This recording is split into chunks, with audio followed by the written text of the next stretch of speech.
안녕하세요. 저는 가톨릭대학교 인천 성모병원 산부인과에서 교수로 근무하고 있는 김용욱입니다. 제가 오늘 말씀드릴 주제는 자궁근종, 난소 낭종, 자궁경부암 등에서 단일공 복강경 수술과 로봇 수술의 장단점 및 선택에 대한 것입니다. 먼저 단일공이란 용어를 많이 들어보신 분도 있을 거고 처음 듣는 분도 계실 것 같습니다. 일단 용어에 대해서 설명을 하고 넘어가겠습니다. 최근에 굉장히 유행하고 있는 수술인데요. 단일공이란 얘기는 그 단일공 또는 단일공법은 그 공이 단일공법에 어떤 공사할 때 토목공사 같은 때 하는 그런 공법이 아니고 구문공자입니다. 그래서 그 구문공이라는 것은 보통 절개를 할 때 좀 길지 않은 그런 짧은 절개에 있어서 구멍이란 말이 어울릴 것 같아서 좀 적합하다고 생각을 하고 있는데요. 제가 이제 2008년도에 학술 발표면서 한 며칠 동안 고민해서 만들었는데요. 그 이후에 단일 통로나 단일 절개 같은 용어들이 사용되고 있고 지금 그 외에도 수많은 용어들이 나왔습니다. 영어로는 싱글 포트, 또 싱글 인시전, 싱글 사이트라고 하고 이거 영어도 한 10가지가 넘게 수많은 용어들이 있습니다. 참고로 2019년도에 대한단일공 수술학회가 창립해서요. 지금 그 용어는 단일공 수술, 단일공이라는 용어를 채택하고 있고 영어로는 싱글포트라는 용어를 채택하고 있습니다. 그래서 이렇게 통일을 했으면 좋겠다는 생각이 들고 이 금년에 책이 단일공 교과서가 나왔는데요. 그래도 뭐 다 사람들이 어떤 단일자 들어가면 심지어 다 내용을 빼고 단일이라는 수술 그렇게 얘기도 하는데요. 여기서 보시면은 잠깐만요. 제가 이거 설명을 드리기 앞서서 일단 재밌는 사진을 몇 장 보여드리려고 합니다. 지금 사진은 CT 사진인데 보통 난소 혹이 이렇게 클 수가 있거든요. 근데 이건 난소 혹이 아니고 자궁근종입니다. 그래서 제가 어떤 수술을 해야 될지, 로봇 할지, 단일공 할지, 복강경 할지, 개복 할지, 그런 선택에 있어서, 진행해 나가면서 그 수술법에 대해서 설명드리려고 합니다. 다음 사진은 자궁경부암 사진입니다. 지금 경부 이쪽이 경부인데, 많이 진행됐어요. 멀리 퍼진 것은 여기서 안 나오는데 자궁 경부에서 지를 침투하고 있고 또 주변도 침투하고 있습니다. 한 10cm 정도 되는 자궁 경부암입니다. 과연 이런 환자를 어떻게 수술해야 되느냐 좀 생각을 해볼 문제거든요. 다음은 이게 난소 낭종입니다. 난소 낭종은 이렇게 큰 혹들이 많이 생겨요. 그래서 보통 복강경이나 로봇으로 할 수 있는 큰 혹인데도 할 수 있는 혹들인데 왜냐면 빨아내고 하면 할 수가 있는데 아까 같은 자궁근종은 어떤 로봇이나 복강경에 거의 불가능하다고 생각하시면 됩니다. 제가 진행하면서 설명드리겠습니다. 그럼 일단 수술 종류가 여러 수술이 있는데 산부인과에서 주로 하는 수술은 개복수술이 지금 현재는 가로로 쬐는데 세로로도 많이 쬐고 있습니다. 그 다음에 복강경 수술. 요즘은 아까 설명드린 대로 단일공 수술이라는 것은 배꼽 한 군데만 뚫어서 하는 건데 지금 기존 복강경 수술은 구멍이 전체가 4개죠. 이 부분은 수컷프고 3개가 더 뚫려 있습니다. 네, 로봇 수술 하면은 어떤 분은 로봇이 수술을 한다고 생각하시는 분도 계시는데 사실 로봇은 그 로봇이란 말은 좀 어울리지 않을 수 있는데 원격 조종하는 수술입니다. 그리고 뭐 AI가 스스로 생각해서 뭘 자르고 하는 수술이 아니고 복강경 수술에서 좀 이렇게 움직이기 편하게 원격 조정을 만들어진 게 로봇 수술이거든요. 그래서 여기 보시면은 의사는 여기 앉아 있어서 원격 조정으로 이게 환자는 없는데 위에 그 기구가 들어가서 수술하게 되는데 이건 지금 다공입니다. 아까 단일공하고 다공하고는 그렇게 그 이제 대치되는 말로 다공하는데 환자분들은 다공에서 뭐 2포트는 없는데 보통 3포트, 4포트 그런 식으로 환자들은 다공을 얘기를 하고 또 단일공은 이제 단일공이라는 용어를 거의 모든 환자들이 많이 사용하고 있다고 생각하는데 이 투포트라는 것은 사실 거의 존재하지 않는다고 생각하시면 됩니다. 처음에 구멍을 4개 뚫고 3개 뚫고 아랫배로 2개가 들어가면 3개 뚫은 거고 또 밑에 치골 위쪽에 하나 뚫으면 4개로 수술하는 거거든요. 근데 구멍을 2개 뚫고는 수술이 불가능합니다. 무슨 얘기냐면은 배꼽에다 배꼽에 스코프를 넣고 한쪽에 다른 쪽에다 구멍을 내 가지고 하면 뭐 뭘 잡고 자르고 할 수 있는 건데 구멍 하나만 더 뚫어서는 안 됩니다. 근데 좀 이제 착각할 수 있는 부분이 뭐냐면은 배꼽에 기구가 여러 개 들어가고 보조 포트를 하나 더 뚫는 경우가 있죠. 그래서 그것은 그 배꼽에 스코프들하고 하나 들어간 거랑 좀 다른 상황인데 단일공을 하면서 보조 포트를 더 추가로 뚫는 거죠. 그래서 지금 로봇 수술은 이런 식으로 돼 있고 단일공 수술은 보시다시피 지금 배꼽에 하나 뚫고 거기에 기구가 여러 개 들어갈 수 있게 만들어졌습니다. 위에는 크지만 그 아랫부분은 구멍이 작습니다. 단일공 로봇 수술이 이건 뒤로 올려볼까요? 최근에 나온 버전인데요. 지금 대학병원도 많이 들어가 있고 안 들어간 병원도 있을 겁니다. 그리고 최근에 개인 병원에서도 구입해서 시행하고 있는 로봇인데요. 그 하나하나 설명드리면은 단일공 복강경 수술 한번 진행해 보겠습니다. 동영상을 보여드리겠습니다. 이렇게 보면은 배꼽 한 군데 들어가지고 기구를 조작을 하거든요. 그래서 지금은 오른손에는 그 니들 홀더 바늘 집게입니다. 그래서 바늘 집게로 하고 있고 그 보조자가 스코프를 잡고 있는 상황이고 그랬을 때 지금 여러 사람이 필요 없고 스코프 잡는 사람 또 수술하는 사람 그렇게 할 수 있는데 또 아예 보조자 없이 거기다 기구로 스코프를 고정시켜서 하는 수술도 있습니다. 그래서 근데 단일공 복강경은 단순한데 로봇은 여러 가지 종류가 있어요. 단일공 로봇 수술에서 이전에 구멍을 아까 보여드렸던 구멍을 여러 개 뚫는 단일공 로봇은 아니고 일반 로봇 가지고 하려면은 그 기구들이 굵어가지고 배꼽에 다 넣게 되면은 이렇게 위에 있는 사진처럼 좀 구멍이 커야 되겠고 많이 부딪힙니다. 그 복강경은 구멍을 작게 뚫어도 기구가 가늘어서 어느 정도 수술이 되는데 단일공 로봇 8mm 정도 되는 기구들을 놓고 스코프를 넣으면 부딪혀서 좀 하기가 힘든 상황이라 단일공 다공 로봇으로 단일공을 할 수 있게 지금 아래 사진처럼 이제 회사에서 이제 다빈치라고 얘기해도 될까요? 이제 여러 종류가 있는데 다빈치를 많이 사용하고 있으니까요.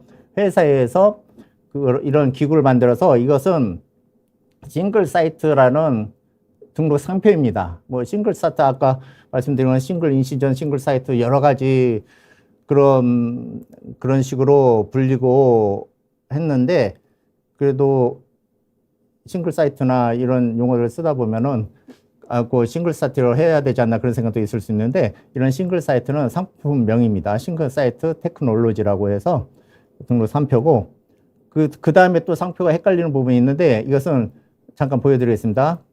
회사에서 나온 건데, 아까 지금 구멍 여러 개 뚫는 걸 로봇으로 이전에 했다가, 아까 싱글 사이트는 좀 가는 걸 넣어서 했고, 아예 배꼽에 구멍이 하나만 들어갑니다. 그래서 이건 SP 로봇인데, 싱글 포트에서 이름을 따왔다고 볼 수도 있지만, 이것도 등록 상표입니다. 그래서 이것도 싱글 사이트 로봇이라기보다는 SP 로봇, 그렇게 부르는 게 좋습니다. 그리고 이 전체를 아우르는 단어는 아까도 말씀드렸지만, 한국어로는 단일공, 영어로는 싱글 포트라고 하는 게 좋겠다고 생각하고 있습니다. 그래서 이렇게 배꼽 한 군데 뚫어서 기구가 하나가 들어와서 발이 여러 개 나와서 수술하게 되는 건데, 이 기계가 굉장히 좋기 때문에 아까 싱글 사이트 테크놀로지 기술은 내년 정도 되면 사장한다고 하고 있습니다. 그래서 지금 많은 분들이 산부인과 수술을 받으면서 궁금해 하세요. 어떤 수술을 받을지. 뭐 설명을 여기 가면 개복해라, 여기서는 로봇 해라, 여기서는 복강경 해라 그러는데, 근데 의외로 어떤 질환에 대한 것은 환자분들이 잘 많이 아세요. 근데 이런 수술이 어떻게 돌아가는지 모르니까, 그것도 뭐 의학 아예 전문적인 의사들만 보는 데는 어떤 수술인지 이해하기도 힘들고, 그래서 제가 오늘 전체에 다를 말씀드릴 수는 없고, 이렇게 대강 어떤 수술인지 좀 포인트만 말씀드리려고 합니다. 이건 SP 로봇이고, 그래서 로봇은 그렇게 세 가지 있다가 이제 SP로 수렴이 되고 있고요. 근데 이건 제가 했던 건데, 지금 기구가 가운데서 움직이죠. 그리고 지금 저는 멀리서 원격 조정을 하고 있어요. 지금 보면 다 배꼽 한 군데에 기구가 들어와서 올라갔다 내려갔다 하고 있는 SP 로봇 수술 장면입니다. 그럼 아까 제가 말씀드린 이런 자궁근종을 로봇으로 해야 될지, SP 로봇으로 해야 될지, 일반 복강경 아니면 단일공 복강경, 그런 부분이 이제 딜레마가 될 수 있고, 병원마다 좀 틀린 다른 방법을 제시할 수가 있는데, 지금 보시면은 이것은 미니 개복술이라고 있는데, 미니 라파로토미인데, 한국말로는 뭐 소개복, 소절개 조금만 뗀다는데, 그래도 미니란 말이 확 와닿기 때문에 미니 개복술이라고 저는 많이 부르는데, 아까 되도록이면은 절개를 할 때, 세로 절개하면은 팬티 위로 보이잖아요. 그리고 또 물론 비키니 있는 분도 많지 않지만, 그래도 상당히 환자분들도 세로 대신 가로로 해달라고 많이 하고 있고, 가로로 째게 되면은 제일 밑에 치골 1cm, 1, 2cm인데 1cm 위에 째게 되면은 팬티 고무줄보다 한참 미칩니다. 그래서 가로로 째는데, 거기서 세로에서 미니 개복이 하느냐, 이건 별로 사용하지 않는 것 같고요. 가로로 찔 때 아까 크게 쨌는데, 크게 짠 그림을 보여드렸는데, 좀 짧게 째는 것을 미니 개복이라는데, 지금 미니 개복으로 해서 지금 깎아내고 있고, 이건 좀 사진은 제가 혼동했습니다. 이 부분 사진은 복강경 수술에서 하는 것을 이따 보여드리겠습니다. 그래서 미니 개복에서 다 떼어내고, 이 부분은 이렇게 꿰매줘서 다시 집어넣어서 이렇게 하면은 이게 배꼽이 여기 있습니다. 그래서 미니 개복 수술이 아까 그것도 가능한데, 문제는 시간이 엄청 걸렸습니다. 근데 과연 그렇게 이것을 미니 개복으로 해야 되느냐 하는데, 또 결혼을 안 하신 분이라 그래도 크게 안 째고 이렇게 하는데, 가능은 한데 좀 시간도 걸리고 출혈이 안 날 출혈도 나는 경우도 있고 합니다. 그래서 잠깐만요. 예, 이것은 수술 다음 사진들인데, 수술 다음에 이렇게 정상적으로 보이는 사진이고요. 근데 그 왜 수술이 그러면 복강경으로 로봇이나 복강경은 그게 불가능하냐? 환자분들이 상당히 큰 근종이라든지 근종이 많은데 로봇이나 복강경을 해달라고 하시는 분이 많이 있습니다. 지금 근데 그 센티미터 클 때 예를 들어 길이가 보통 2배가 되면은 부피는 8배가 되거든요. 2의 3승이 돼가지고.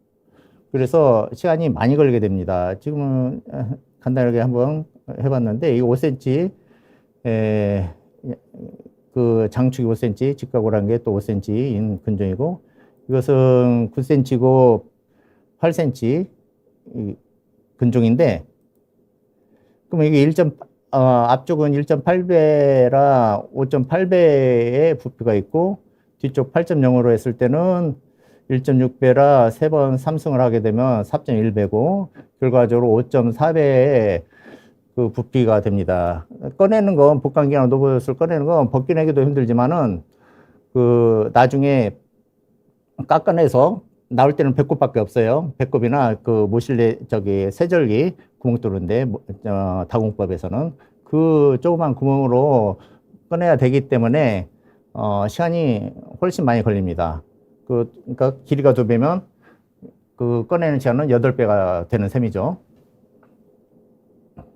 그래서 아까 큰 것은, 잠깐만요.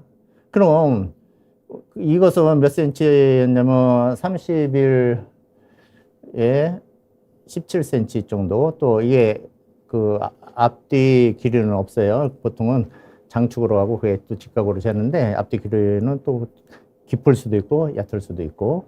일단 2가지만 가도 본다면, 이거 전체가 만약에 31cm라면 238배 부피고, 적은 쪽으로 해도 39배, 40배의 부피인데, 한 50배만 됐다고 하더라도, 크기가, 이거에 50배만 됐다고 하더라도, 이게 10분 걸리면 500분이 걸립니다. 8시간 이상 시간이 걸리죠. 그 출혈이 많이 날 수도 있고, 복강경을 했을 때입니다. 로봇이나 복강경. 그래서 아까 이걸 미니개복을 할 때는 구멍이 큰 만큼 훨씬 많이 깎아낼 수가 있고, 시간이 그래도 많이 걸렸지만 시간이 많이 걸리지 않게 됩니다. 미니개복이 안 되면 또 길게 째야 되고, 그렇게도 안 되면 세로로 또 길게 째야 되는 거죠. 근데 애초에 가로를 쨌다가 또 세로 째면 T자형이 되잖아요. 애초에 과연 가로를 찔 수가 있는지 좀 여러 가지 생각을 하고 시도를 해야 됩니다. 그 다음에 보시면 이것은 여러 개 있을 때입니다. 지금 이거 하나, 이 부분에 있어서 제일 큰 게 12cm 정도 되는데, 자, 보시면 계속 여러 개 있죠? 또, 이제 조금씩 뭐 나타나는 것도 있고, 사라지는 것도 있고, 이게 이제 옆모습이고, 앞모습으로 봤을 때, 이렇게 있는데 계속 돌리다 보면은, 이게 가운데가 내막입니다.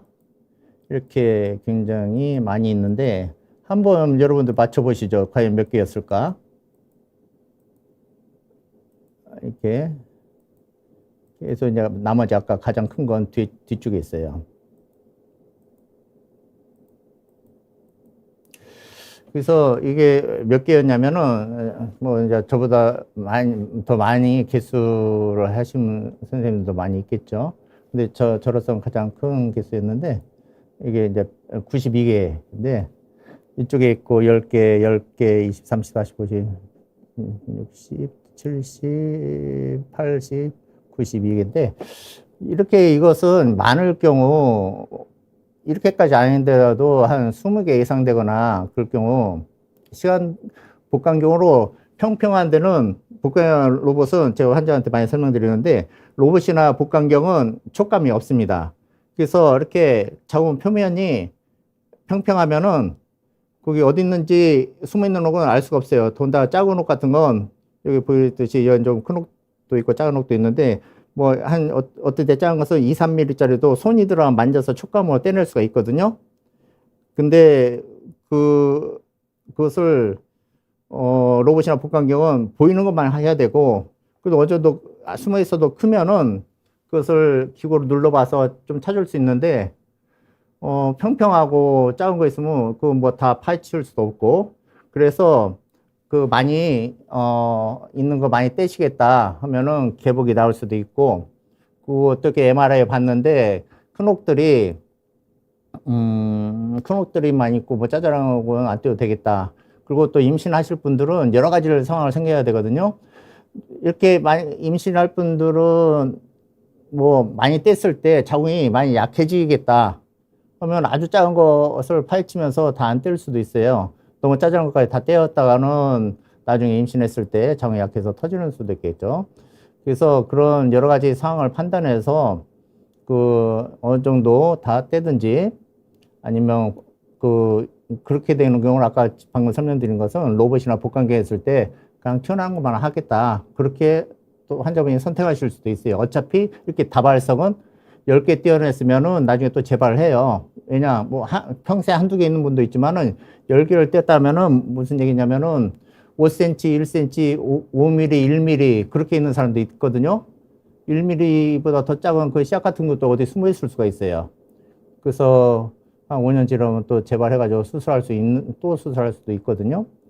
그래서 그 환자마다 분포, 완전히 뭐 큰 것만 2개 있다. 그런 경우는 그만 떼도 뭐 로봇이나 복강경 해도 되겠죠. 근데 뭐 짜잘한 것이 뭐 순서대로 있다. 그런 것은 좀 지켜볼 수도 있죠, 심지어. 그리고 그 개복을 해가지고 최대한 많이 떼겠다 하면 재발 기간이 좀 길어지죠. 곧바로 재발 안 하고. 그래서 이렇게 했고, 지금 아까 화면은 제가 흑백으로 편집하면서 하나가 바뀌었어요. 되도록이면 흑백으로 또 이걸 징그럽게 생각하시는 분도 있을 것 같아가지고, 개복 수술을 세로가 그렇다고 안 하느냐 하면은, 세로는 그래도 아까 밑에서부터 정 안 되겠다, 뭐 근종의 분포라든지, 그러면 세로로 열 수밖에 없는데, 그 미니개복이라는 것은 꺼내가지고 하면 미니개복이 아니에요. 꺼낼 만큼 째면은 미니개복 아니고, 안에 있는 것을 칼을 넣어가지고 배수해서 잘라야지 그게 미니개복이 되는 거거든요. 그 꺼낼 만큼 계속 열다 보면 배는 이렇게 열게 되고, 그럼 뱃속에 있는 걸 칼로 째기 시작을 하면은, 뱃속에 이제 하다 보면은 막 손으로 벌려요. 저기 미니개복을 처음에 한 6cm만 째겠다, 5cm만 째겠다. 아까 제가 큰 거, 미니개복은 5, 6cm 쨌는데, 와, 이 환자 5, 6cm 이상은 안 째겠다 하고 수술하면서 보니까 도저히 안 나와요. 그러면 사실 손으로 벌려서 좀 나오게 하면은 10cm까지도 막 늘어나요. 그 상처가. 그래서 아니면 정 안 되면 더 째고 해야죠. 그 수술은 하긴 해야 되니까 뭐 안 되는 경우는 째고 하는데, 벌린다고 하면은 그 자체는 그대로일 것 같아도 수술 중에 벌리면 미니개복이 안 되는 수가 있어요. 근데 이제 그렇게 해도 안 되겠다면 세로로 개복해야 되는데, 세로는 이런 뭐 근종 때도 하겠지만 난수암이라든지 하는 경우는 난수가 복막을 타고 퍼지기 때문에 저 위쪽으로까지 이렇게 째는데, 이제 저기 단일공 수술하면서 배꼽을 이렇게 그냥 일자로 째 이렇게 하면은 또 저 해부학적인 면으로 자르는 것도 아니고 또 흉터도 안 좋고, 그래서 저도 이제 암 수술할 때 같은 경우는 세로로 길게 째는데 아예 배꼽을 그 단일공 하듯이 해가지고 이런 세로 하는 방법도 있고, 아까 가로도 사실은 여러 가지 방법이 있습니다. 뭐 근육을 자르고 하는 방법도 있고, 그리고 우리가 보통 하는 판넬 스틸 절개라고 하는데 여러 가지 방법이 있습니다. 그래서 개복 수술을 아까 같은 경우 이제 미니개복으로 이렇게 한 것을 되도록 미니개복으로 한 거고요. 특히 뭐 결혼 안 한 분들은 되도록 미니개복을 하려고 노력하고 있습니다. 그래서 아까 이제 이렇게 이제 미니개복해서 5, 6cm 정도 쨌어요.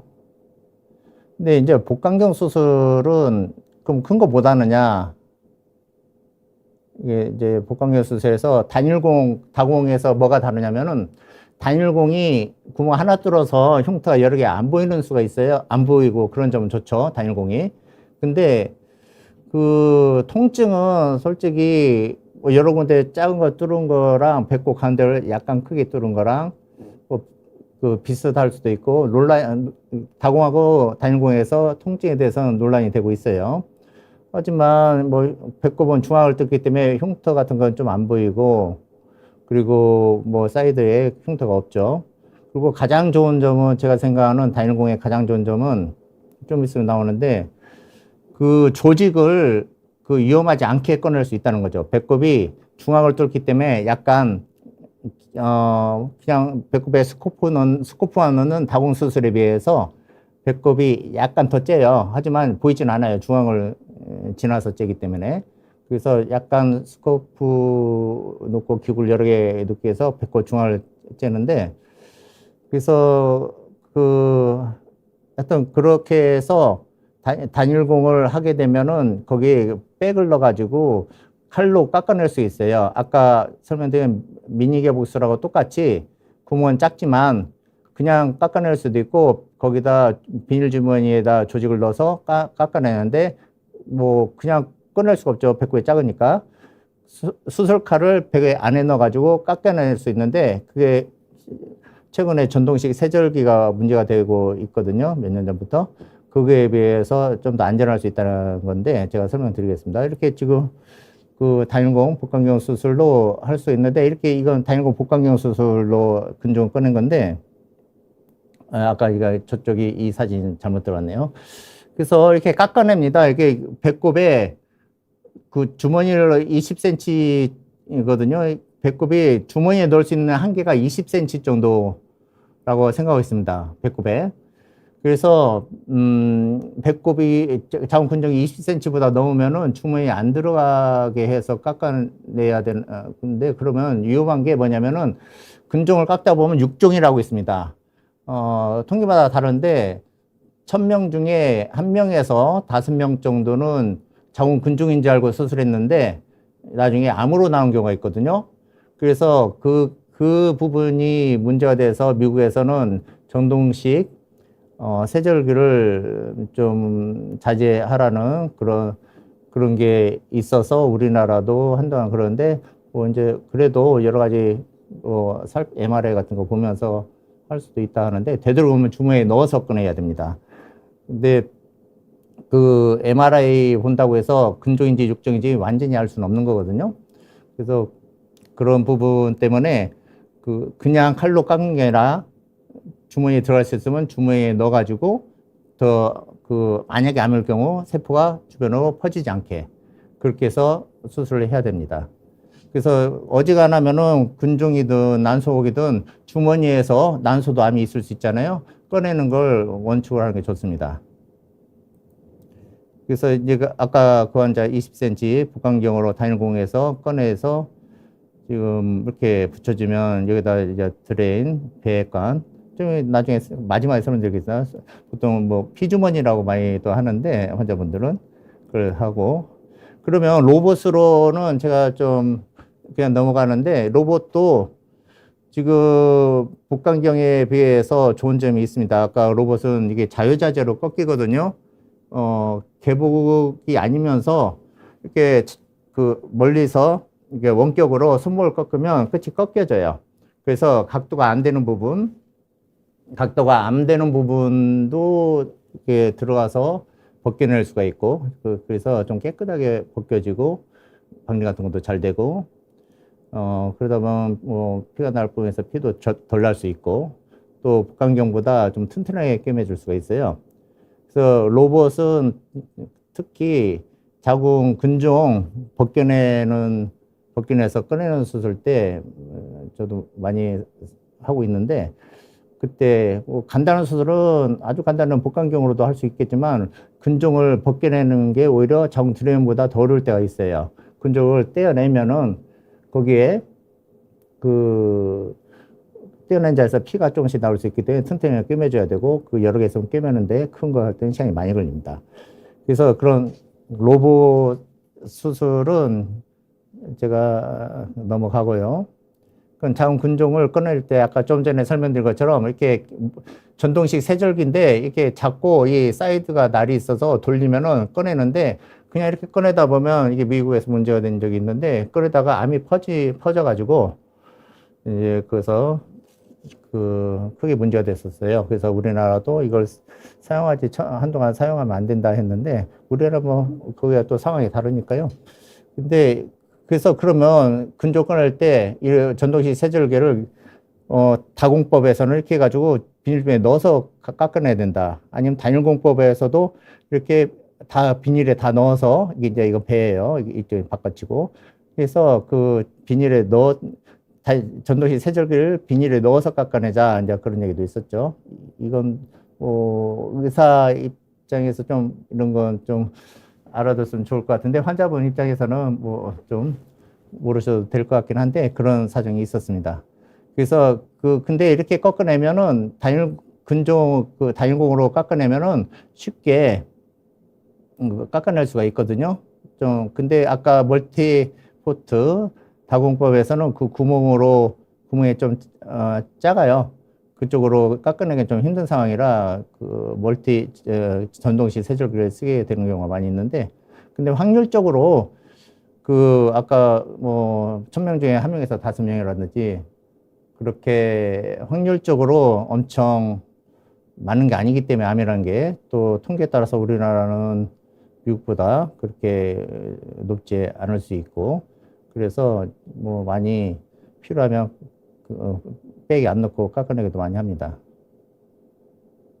근데 이런 자궁 경부암 같은 경우, 그러면 자궁 경부암은 로봇을 해야 될지, 복강경을 할지, 개복을 해야 될지, 근데 이것도 아까 복강경이나 로봇으로 할 수 있으면 그렇게 하면 되는데, 특히 암이라든지 그런 경우는 한동안 이것도 좀 최근에 문제가 된 적이 있어가지고, 어떤 연구에서 복강경이랑 로봇이 재발을 좀 많이 하는 것 같더라. 근데 아주 초기에는 상관이 없습니다. 진행된 경우에서 여기다 로봇이나 복강경 하게 되면 기구를 넣어야 되거든요. 그래서 이제 우리나라에서 여기다 기구를 안 넣고 자궁을 복강경이나 로봇을 해보자. 그렇게도 많이 해요. 여기다 근데 개보하면 기구가 필요 없는데, 로봇이나 뭐 복강경은 이걸 움직이기 위해서 기구가 들어가거든요.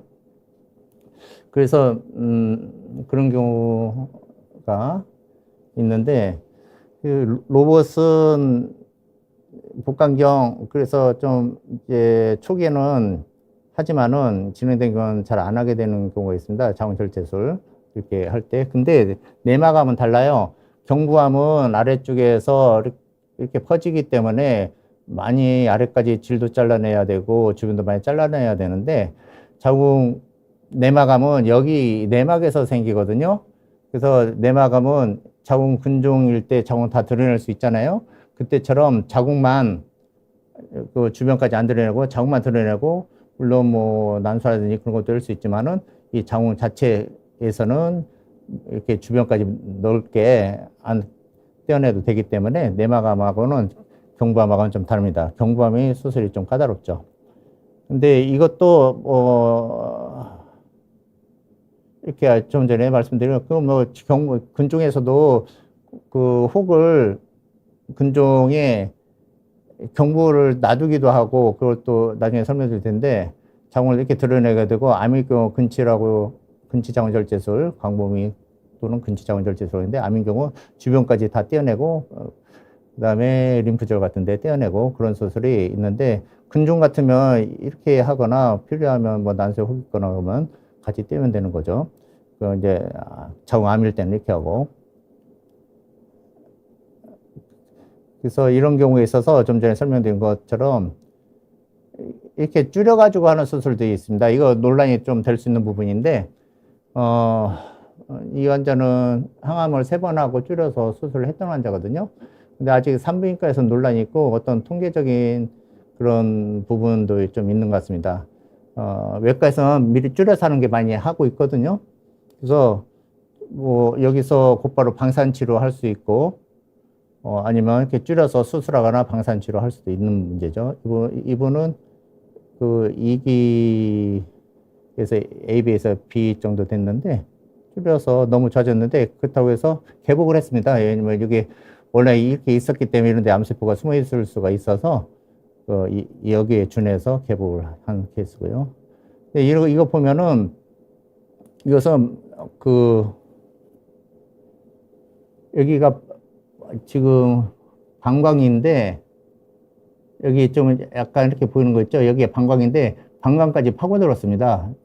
그래서 주변 조직이 있으면 이제 아예 주변에 방광이나 장까지 파고들면 사기거든요. 사기에서 A, B인데 A에 속하고 폐 같은 데 가면 사기에서도 B인데 이런 경우도 어쩌다 이번은 처음에 방사선을 못 하겠다 해가지고 여러 가지 사정 때문에 그래서 항암제를 썼더니 이렇게 줄어들고 그 다음에 완전 이렇게 줄었죠. 거의 또 방광도 좋아졌습니다.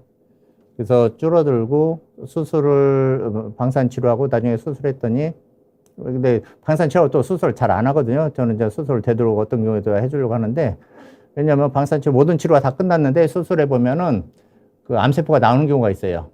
그래서 할 수 있으면 수술을 해주는 걸 좋아하고 있습니다. 근데 이분은 방사선치료 항암하고 방사선치료하고 수술할 때는 뭐가 나오지 암세포가 나온 게 없었고요. 그래서 둘 다 한 3년 이상 지금 잘 살고 있습니다.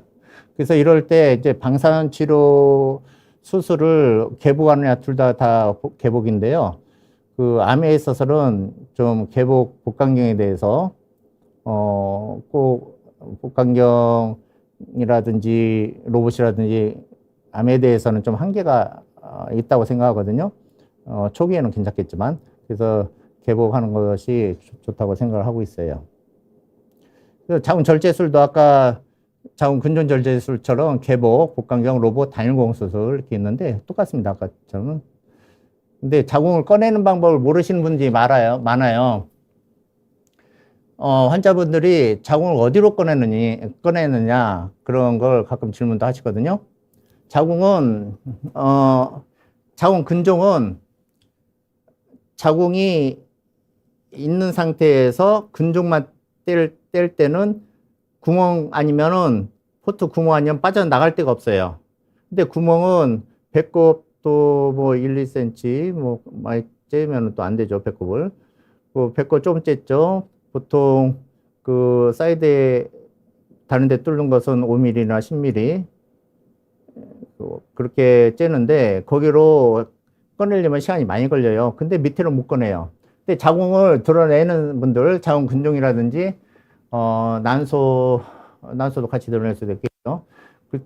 그러면 자궁을 잘라내기 때문에 질로 꺼낼 수가 있어요. 그래서 자궁을 드러내신 분들은, 개복하신 분들은 물론 질로 꺼낼 필요가 없죠. 배로 개복했으니까 자궁이 튀어나올 수 있으니까. 그래서 개복산치로 꺼내고, 자궁 전체 절제하는 경우에 있어서, 복강경 수술은 질로 꺼내고, 또 로봇 수술도 또 똑같은 로봇도 일종의 복강경을 하는 거예요. 로봇 수술도 질로 꺼내게 됩니다. 그리고 한 가지를 또 어떤 분들은 이제 일반 분들이 많이 모르시는 게 있어요. 복강경으로 자궁을 드러낼 때 전체를 드러낸 게 있고, 대략 복강경 위에 절반을 하고 밑에서 자궁을 드러내는 수술이 있어요. 질식 자궁 절제술도 있고 완전히 전체를 복강경으로 끝까지 다는 전체 자궁 절제술이 있죠. 일단 뭐 둘 다 보통 질로 전체 자궁 절제에도 꺼내는 것은 질로 많이 꺼냅니다.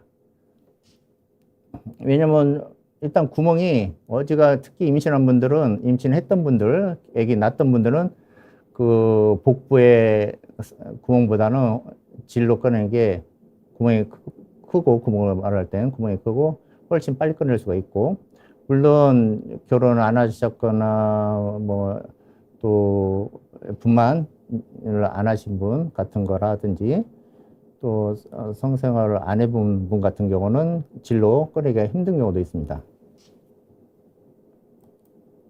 그래서 경부에 자궁 경부를 이것도 많이 물어보시는데 같은 맥락으로 저는 경부를 되도록 안 남기려고 하는데 질이 좁으면은 아주 좁은 분들이 있어요. 결혼도 안 하고 성 경험도 없고 그런 분들은 근데도 개복 안 하고 복강경을 할 것 같으면은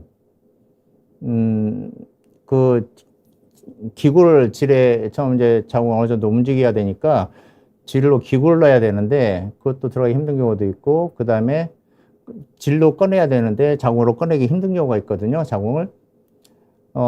그런 경우에 있어서는 어떤 복강경이나 로봇이 하기 힘든 경우, 그러면은 아예 질에 아무것도 안 넣고 윗부분을 잘라요. 그러면 윗부분을 자르면은 아까 여기서 보면은 윗부분만 잘라내면 밑에 구멍이 없잖아요. 이렇게 다 잘라야지 밑으로 꺼내는데.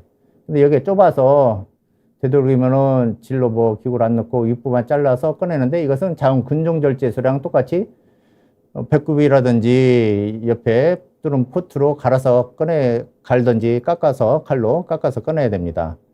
그런 경우는 좀 저는 좀 하고 있는데, 애초에 뭐 그냥 전체적으로 이렇게 쉽게 할 수 있는 분들은 그냥 저는 질을 남기도록 경부를 남기도록 권하지는 않습니다. 왜냐면 이것도 드물지만 경부에 경부만 남겨놨는데 거기에 암이 생기서 저한테 온 몇 분 있었거든요. 이전에 장기경부를 남겨놔가지고 거기서 또 암이 생겼어요. 경부암이. 그래서 아주 드문 경우에 경부 남겨놨을 때 거기에 암이 생길 수가 있고, 하여튼 이것도 논란이 많습니다. 경부를 남기느냐, 자궁 절제할 때. 물론 암에서는 이제 다 떼야 되죠. 자궁 근종 같은데, 아니면 자궁 성근증 같은데 경부를 남겨야 되느냐, 다 떼야 되느냐 논란이 좀 많이 있습니다. 근데 저는 환자분들이 이 말을 또 꼭 해드리고 싶은 게, 환자분들이 저는 되도록이면 그 자궁 근종만 드리기 원하시면 그렇게 해드리고, 또 뭐 적출을 원하시면 그렇게 해드리고, 굳이 뭐 적출하자 그렇게는 안 하는데, 그 환자분들이 그 적출하면은 힘이 빠진다, 또 뭐가 내려앉는다, 그걸 많이 물어보세요. 적출은 아까 물론 경부를 남기고 안 남기고도 하겠지만, 그래도 환자분이 원하면 원하는 대로 해드리는데, 그래도 어느 정도 그 객관적인 걸 아시고 남겨달라고 하든지 하셔야 될 것 같은데, 적출을 하게 되면은 이제 경부를 남기고 수술하면은 경부가 뭐 그래도 뭔가 힘을 받고, 아니면 근육만 드러냈을 때 자궁이 남아있어야지 뭐가 힘이 안 빠진다. 근데 자궁은 힘하고 아무 상관이 없어요. 그런 난수까지 떼면 폐경이 되는 거지, 자궁은 힘 쓰는 데가 아니거든요. 그래서 저는 농담 삼아서, 남자들은 자궁이 있는 자리에, 자궁 있는 자리에 장이 왔다 갔다 하거든요. 그렇다고 해서 힘이 빠지는 건 아니고, 그 환자들은 그 위치에 뭐가 있어야 된다고 생각을 해요. 근데 그렇다고 오히려 힘 빠진 것도 아니고, 여성들이 생리량이 많거나 그러면 어지럽고 힘 빠질 수 있다, 그렇게 하고, 또 하나는 그걸 드러내면은 자궁이 질이 더 빠질 거다. 근데 그것은 자궁이 공중에 떠 있다고 생각해서 그렇거든요. 잘라내면 푹 꺼질 거다, 공중에 떠서 잡아준다고. 하지만 질도 사이드에서 잡아주고 있어요. 그래서 자궁을 드러냈다 했을 때, 저는 이제 세로로 질도 끄맬 때 많이 있는데, 그러다 보면 더 짱짱해져요, 질이.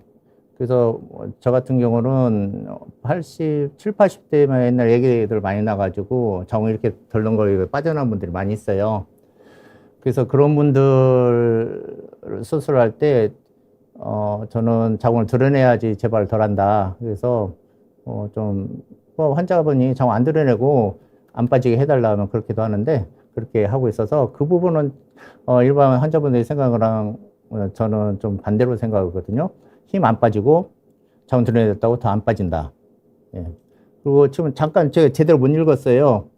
요실금 지금 제가 몇 분 안 남아서 지금 내용을 보는데, 요실금에서 잠깐 앞에서 질문이 써 있는데, 요실금은 뭐 기본적으로 자궁 드러내고 안 드러내고도 아니고 자연 분만을 많이 한 분들, 그래서 옛날 할머니들은 뭐 7, 8명씩 낳고 했기 때문에 막 덜렁거릴 정도로 빠져서 와요.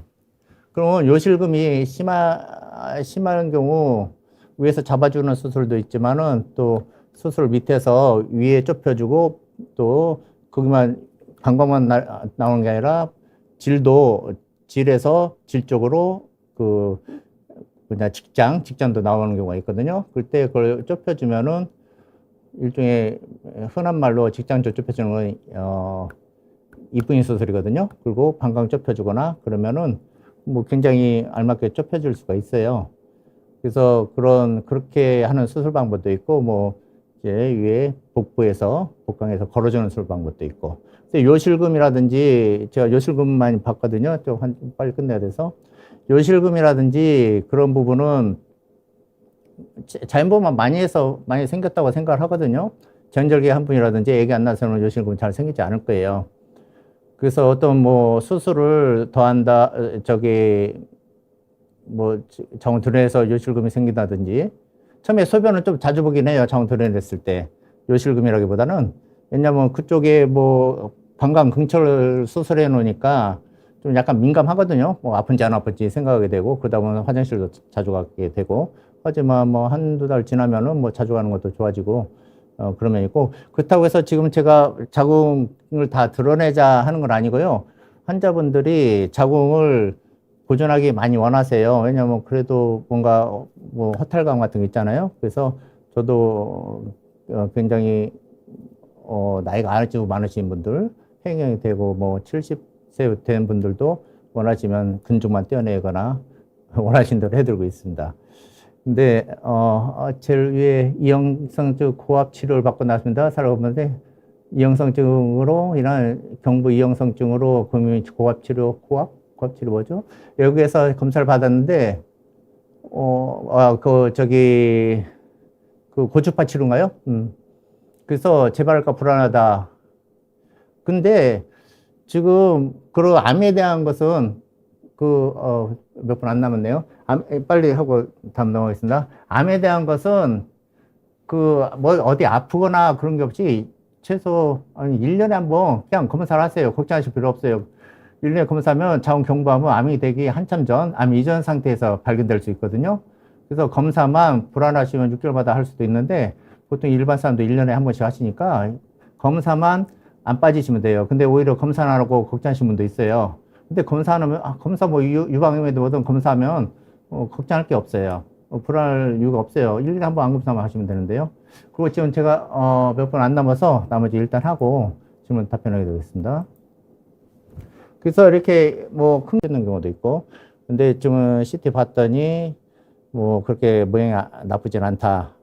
이 부분은 경계성이었습니다. 결국 암은 아니었고. 그래서 벨로 넣어서 되도록 안 세게. 그다음에 꿰맨 다음에 봉합을 한 대에 집어넣어서 그다음에 백에 넣어가지고 주머니 아까 이것도 마찬가지로 주머니에 넣어서 배꼽으로 꺼낸 겁니다. 그래서 다인공이 이런 점이 좋아요. 배꼽 한 군데만 뚫어가지고 이렇게 보면 한 1cm 약간 넣으면 배꼽만 뚫어서 이게 다 나오거든요. 빨아낸다. 배에서 하여튼 배꼽에서 빨아내고 어떤 방법을 쓰든 그거 다시 잘 끄매놓고 안 세게 되도록이면 그리고 배 속에다 집어넣어서 작아졌으니까 주머니 안에 들어가요. 그것을 안 세게 비닐 안에 넣어서 잘 깎아내면은 수술이 암이 퍼지지 않고 할 수 있어요. 예, 피주머니 있는데 피주머니는 그런 걸 좀 박아놔요. 이렇게 놔두면은 그 피주머니 같은 게 오랫동안 놔두면 뭐 별개로 소안의 통증과 흉터를 지향하는 거고 또 최대한 튼튼하게 봉합을 한다. 예, 그런 정도인데 이것을 이제 수술 방법의 선택에 있어서 아까는 의사의 이제 저 같으면 제 원칙에 따라서 이런 상황을 고려해야 되죠. 이건 환자가 고려해 볼 수 있는 부분이에요. 로봇 수술이 비용이 부담제하면 로봇 계속 복수를 자유하게 수술하면서도 이렇게 잘 움직이니까 통증이 적고 회복이 빠르면 흉터가 작은 장점이 있어요. 근데 이제 이것은 의사나 환자들이 같이 생각해 볼 문제인데 복강경 수술은 개복 수술에 비해서 통증이 적고 회복이 빠르나 로봇술에 비해 조작에 어려움이 있어 정교한 수술하기 힘들다. 아까 그런 원칙이라든지 제가 생각하는 원칙하고 이런 것을 고려를 해서 하고 마지막 두 개는 의사들이 생각해 볼 뿐인데 다인공 수술했을 때 봉합이 약하다. 약하거나 그러면은 다공공 수술 하신 분이 의사 선생님께서 뭔가 제대로 한다, 미흡하다 하면은 그 다공을 하는 게 맞고요. 그리고 그 환자 상태에 따라서 아까 암이라든지 또 유착이 됐는데 그 부분을 떼어줘야 된다. 개봉반이 떼어줄 수 있다. 그러면 유착을 떼줘서 또 뭐 임신하게 한다든지 그렇게 할 수 있는 거고, 그 단일공 수술 봉합 같은 것은 이제 제가 이제 봉합을 단일공을 처음 하긴 했는데 좀 이렇게 처음 단일공에 있어서 봉합을 제가 처음 시도했었는데 봉합하다 보면 약해요. 근데 중량 장기를 약하게 수처하면은 약하게 봉합은 문제가 생길 수 있기 때문에 특히 중요한 부분에 그 약하다 싶으면 다공하든지 또 개복을 한다든지 그렇게 수술을 해야 될 것 같아요. 지금은 시간이 몇 초 넘었는데, 2분이나 넘었네요. 네, 질문을 많이 이제 못 받게 됐네요. 사실 제가 질문을 계속 읽고 받아야 됐으면 됐지만은 좀 제가, 이게 전반적인 수술에 대해서 설명하다 보니까 말이 길어졌습니다. 예. 지금 시간상 끝났나요? 아까 예? 마무리, 예. 예. 그래서 제가 마지막에 단일공 수술에 대한 설명도 했고, 그래서 수술의 선택폭이 넓어졌습니다. 환자분들한테. 그래서 환자분들 뿐만 아니고 의사 선생님들도 이제 선택을 해야 되는데, 이게 병원마다 그 의견이 틀린 이유가, 다른 이유가 지금 여러 가지 걸 고려해야 되고, 또 환자에 뭐 하고 싶은 수술도 있고, 그렇기 때문에 수술을 결정하기가 뭐 어려운, 생각보다 어렵습니다. 그래서 환자분들이 수술을 하실 때, 뭐 여러 선생님들 의견을, 받아서 그 생각해 보는 것도 중요하겠지만, 아까 제가 이런 전반적인 설명을 한 걸 보시면은 어느 게 낫겠다 좀 더 환자분들이 선택하는데, 환자분들에게 도움이 됐으면 정말로 좋겠습니다. 이상입니다.